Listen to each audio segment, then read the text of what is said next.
I'm a sinner. You're a very strange audience. This is a serious talk, in case you wonder. I feel honored and humbled and vulnerable and exposed to speak to the American Association of Christian Counselors. I don't think I could think of any other audience that would be more likely to see straight through a speaker than you would. And I take that to be a good thing. It puts hypocrisy on the table immediately. It makes true horizontally what we all know is true vertically all the time, namely God knows totally all the time whether any speaker is a fraud or a hypocrite, so you may as well know as well if he knows. It's a wake-up call to speak to people like you. I've never done anything like this before. A wake-up call to the realities of pretense in my life, suspecting that any attempt at schmoozing would be known right away.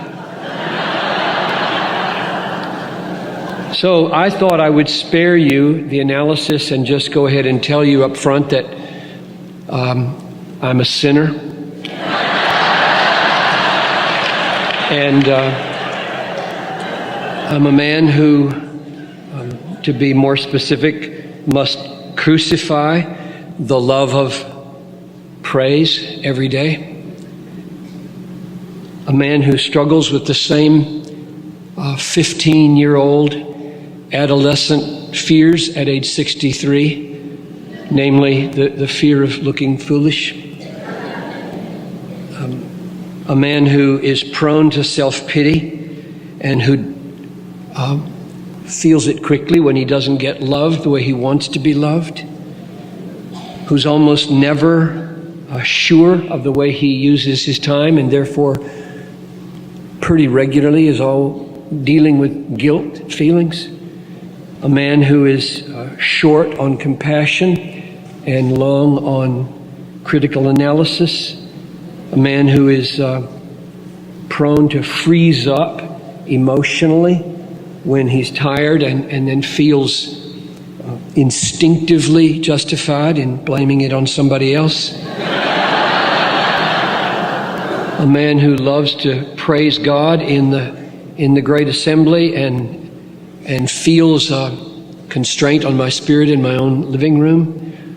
A man who has loved his wife for over 40 years imperfectly and spent 3 of those years with a Christian counselor trying to learn how to be Christ and the church to each other. A man who never feels sure of his motives, including the ones I feel right now about why I'm doing this. And you're a very strange audience, because I totally did not expect laughter. And I'm continually perplexed. So I guess I'd better just get used to it. This is a serious talk, in case you wonder. But this is strange. So if you just kind of get it out of your system. I know that you've been set up for an hour and a half, maybe a little differently, but I'm just not used to being laughed at, you know?